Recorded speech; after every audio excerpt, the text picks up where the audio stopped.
Peace, everyone. Welcome to another segment of Enlightenment and Transformation. I'm your host, Phylecia Tarael-ANU, and I wanted to do an impromptu show to discuss the power of spirit, or more importantly, the importance of maintaining that spiritual connection. Now, I was inspired to do this show for a couple of reasons, and the first one was, literally the sun, the sun that comes up every morning. And it's interesting because the sun, of course, represents that light and that male energy that projects and, of course, inspires. So, that's where the idea came from, first of all. When I'm out in the sun, a lot of ideas come to me. And plus, I live on the East Coast, and I just got back from Florida where I was blessed to spend my Earth Day. And I went to the beach, and I was running every day, and only to come back home to our first snow. So it sounds nice, first snow, but not in New York. Not in the New York area. So it's not very nice when you come back to, gray skies and muddy snow. This was the first sunny morning in a long time since I've returned. So it was a very unplanned run, but it was very worthwhile. The second reason I was inspired to do the show was because I've been doing a lot of spiritual consultations over the past few weeks. As many of you know, I offer life path readings, and I also do general readings as well. But that's one of my favorite and one of my specialties is the life path readings, and I really enjoy doing them. It's been really wonderful meeting with so many people, and I just like to assist others in finding their answers and helping them to fulfill their purpose. But in doing that, I did find that there were a lot of themes that came out of these readings. And, it's very interesting how the soul incarnates into similar personality types. So meaning that, there are a lot of people out there with some of the same exact characteristics and the same challenges and gifts, even though they might not know each other and they're not related, and they may even look alike. It's just really interesting how it's just a theme that goes across certain types of personality types. But one of the common themes that came up was the importance of staying connected to spirit. So this is what the soul was advising, certain people, their own soul advising them to do. So, whether people were stressed out and they just didn't make time for it to stay connected with spirit because they were overwhelmed by their day-to-day activities, or two, because, people know it's there and they can call on it, but they forget to when they need it. Some people just don't like to ask for things, they like to just carry that burden, or not like to, but they typically do, because some people just don't like to ask for things, even if it's something that can help them. So for my life path readings, I use medicine cards, which is a Native American system that speaks to, animal totems and the medicine that the animals offer. And, nature, it's one of our first teachers. So that's what I always like to believe. Nature is one of our first teachers. So just by studying animals or observing nature, you can gain a lot of answers to life's questions. And animals are very in tune with spirit and the earth. So they know how to maintain that balance between both worlds. And, I have a friend that lives on the West Coast in California. And, of course, California, they get earthquakes a lot. From time to time, it's not a lot, but they don't always report earthquakes on the news if it's a small-scale earthquake, but she's lived there for, years, her whole life. She grew up there. And she said they get a lot of small ones often, but it will still, shake a building. But she says she's learned, to observe the animals first. So, because they sense it coming a mile away. So if she sees animals fleeting for what seems to be no apparent reason, then she knows that, it's an earthquake is about to happen. And it usually does. So that's just one of the ways that you can see, you can learn from animals. They're very in tune with nature, and the earth and spirit.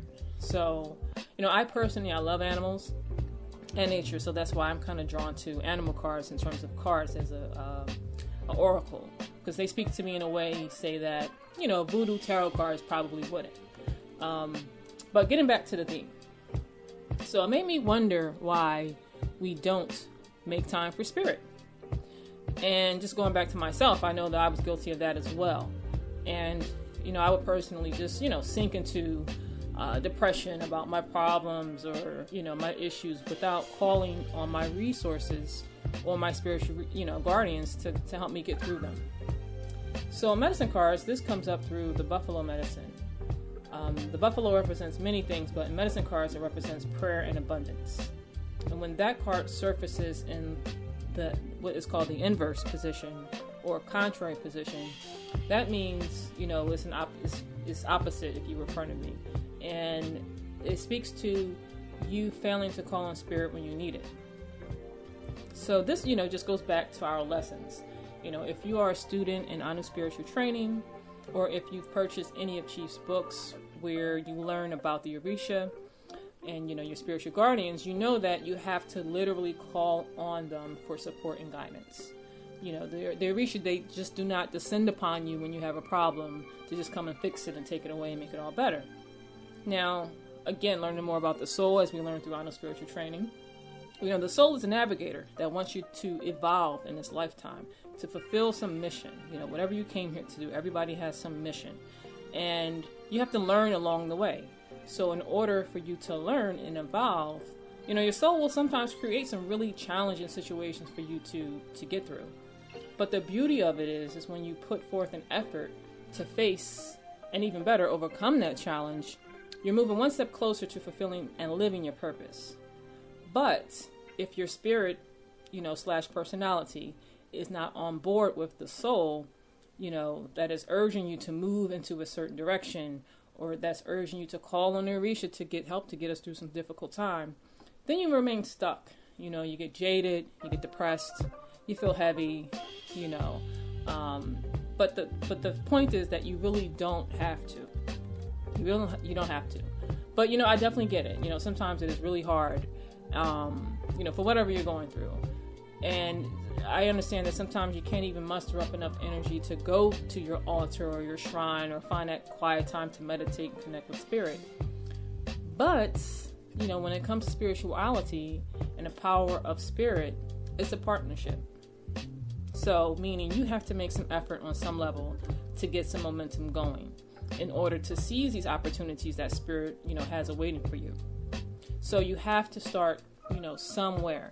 And it may just be finding 5 minutes to meditate on your issue for a little bit and delve into those emotions and, those feelings first, because that is an important step. It's healthy to feel what you are feeling instead of repressing it, because it will just bubble to the surface later at a very inopportune time. So you can feel the weight of your emotions, but it's unhealthy to get stuck in the world of feelings, because that's your sensory perception. The world of feelings and the senses is the world that we currently live in. And as we know, this physical reality is not the true reality. There is a reality where truth exists. And like the hawk, which comes up, of course, in the medicine cards, it advises you to kind of be able to, fly over your life and see it from a larger or a broader perspective. Because sometimes when we have issues, we just zone in on that issue when there's a bigger picture that's going on here. And when you do that, that will help you to see what's really going on. You'll observe patterns that you're creating, and you may ask yourself, is this situation I'm in the result of me, doing the same patterns over and over again, or unhealthy patterns? So is what I'm feeling real, or do I need to have a change of perspective to see the truth of my situation? And do I need to change something so that I don't relive the situation again? Now, I would, of course, agree that, yes, you probably do need to make a change of perspective. And having that shift in perspective or that shift in consciousness is what will help to bring you to an entire, a different state, a state of healing. You'll feel a complete shift. So going back to the Orisha, when you call on the Orisha, that's, that shift in consciousness. And, that's basically what you are doing. Because when you break down the word Orisha, Ori means head and Sa means to select. So when you call on the Orisha, you're essentially selecting a form of consciousness to affect some situation, some understanding, or some goal, and so on. So whether it's you call on Yemoja to bring you into a mind state of healing, sometimes our tears are a symbol of that. Tears are salt water. Yemoja is salt water. And crying is very good for the soul. It really cleanses, the mind, the body, and spirit. And sometimes especially for people who don't ever cry. Sometimes you really just need a really good cry just to let it all out. Now, or if you're, if you want to call on Shango because you need to face your fears or you need to meet some challenge, you need that courage to do it, then, once you work with Shango, you'll begin to execute your plan. So whether you find yourself suddenly fearlessly attacking your fears and meeting your challenges that come your way, you're doing that by invoking that energy within inside yourself. So here you see it's very important to maintain that connection to spirit instead of just, holding that burden on your shoulders, because you'll see that you're not alone. And, you have that support and spiritual backing to help you meet your daily challenges that you will encounter in your day-to-day activities. And it will also help you to overcome these lessons that your soul wants you to learn in this carnation. So now we can't go on without speaking about our ancestors. And when I think of our ancestors in relation to the Orisha and how they help us in our time of need, I always have this image of little kids crying. So to clear that up, for example, if you've ever seen a little kid cry, it's like they think it's the end of the world and, it's super sad. They make the saddest face ever. But as soon as they see another kid crying, they stop. They stop instantly. And the whole energy just shifts. And of course they stare at the kid, forever. But it's like they found someone who is experiencing what they are experiencing. They're sad. So whether it's justified or not, they are sad. And while kids don't communicate in that way, but, it brings some healing, even if it's on a very small scale, to know that someone knows or understands what you're going through emotionally. Now, this is why we call on our ancestors. Not the only reason, but it's one of the reasons, of course. But unlike the Orisha, our ancestors have literally walked in our shoes, and they understand what it feels like to be sad, happy, in love, depressed, and so on. So they're the ones you can call on in times of need for that comfort and that understanding of this human experience. But again, just engage with them, give them offerings, speak to them frequently, because once you maintain an ongoing connection with spirit, you'll feel more confident in knowing that you have the spiritual backing and support, that you're not alone. And as I always say, without spirit by your side, you cannot achieve anything of lasting value. So whether that be personal growth, goals, etc., is purely fleeting and short-lived without maintaining a healthy spiritual life.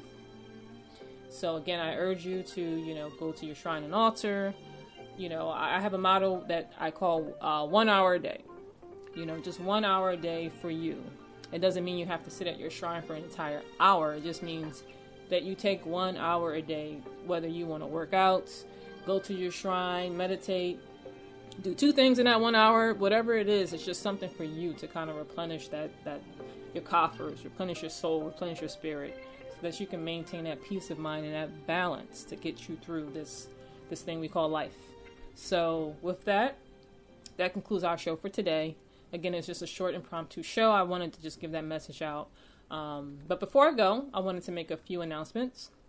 As you know, at sedulhouse.com, and that's spelled SADULUHOUSE.com. You can go there to learn more about our classes. That Chief Yuya, he's the founder of ANU Nation, and ANU Spiritual Training is the paid course that we offer. And it teaches you about indigenous spirituality. And it's absolutely amazing. You'll really find a lot of spiritual growth in it. You'll do a lot of soul work in that first phase. And they are offered online. So you can go at your own pace. And of course, if you are across the country, you can also enjoy meeting other people through our virtual learning community. So if you go to our site now, you'll also see that we offer a free class as well as a paid class. But the paid class now lists all of the topics covered. So definitely go there to check it out. Again, that's sedulhouse.com, SADULUHOUSE.com. And of course, once you go there, you can find our store. And there you will find several spiritual learning materials that stimulate the senses. We have books. Chief has 3 books out. His latest release is Shrine and Altars. definitely get that if you have a shrine and altar, or if you want to get a shrine and altar. We also have DVDs. Again, we have the latest DVD is Shrine and Altar, but if you missed Chief's tour, we have the videos from the tour. So we have a beautiful DVD collection that you can get to get all 3 DVDs. So definitely check that out. You'll find some amazing lectures in there. And his recent product, which is very cool, is the monthly spiritual services. So he's been doing this, but now it's offered to the public. And it's, again, a perfect way to stay connected with spirit, with the backing of your spiritual allies, and of course the Babalao, who will perform the spiritual work for you on a monthly basis, which includes a reading to give you, a forecast of what's going on and the progress of what's going on in your situation. So again, it's whether if you're going through a rough time or you're experiencing success and you want to take it to the next level. You can get this backing and spiritual work done on a regular basis. So this is something that you want to look into. Definitely just, again, check us out at sedulahouse.com. Also, again, as many of you know, I do the Life Path readings, and we had such a wonderful response. In December's Black Friday, I decided to do another special again for Kwanzaa / the New Year. So for people to get in step with their soul's mission for 2015, beginning on December 26th through January 1st, I will be offering the Life Path readings for 50% off. So again, it's the same special as the Black Friday special. But you can schedule your appointments between the 26th and January 1st, but you can make your appointment anytime, after you make your appointment. And of course, workshops. December 27th, Chief Yuya is having his last workshop of the year. So you definitely want to come out, because this may be one of the last chances you get to see him in action, in person at these types of events. So we're always planning for the new year. So we have many things in store, but this is Chief's last bookstore event. So definitely RSVP. If you live in or near Philadelphia, definitely make that trip out to visit Chief. It's also a different topic, which is very powerful. It's the 14 African Principles, and it's only 10 days away. So definitely RSVP, and it will be at Black and Nobel Bookstore in Philadelphia. And you can RSVP at www.anunation.org/events. And that's ANUNATION.org and /events. And of course, if you have any questions, I urge you to first please visit our FAQ on sedulahouse.com. There you will find many answers to your questions. However, if you cannot find your answers there, definitely either call us at 1-800-ANU-LIVING, which is ANULIVING, or you can email us at questions@anunation.org. And that's our show, and I will speak to you on Monday for our Masterminds Monday. But definitely be sure to check out tomorrow's Underground Thursdays with Chief Yuya, and of course Foundational Fridays with Chief Yuya. And Sundays you have Chief Speaks, where you can call in and speak to Chief if you have any questions or related to spiritual guidance or advice. And to learn more, just visit us at blogtalkradio.com/Enlightenment and Transformation. Thank you and have a great day. Peace.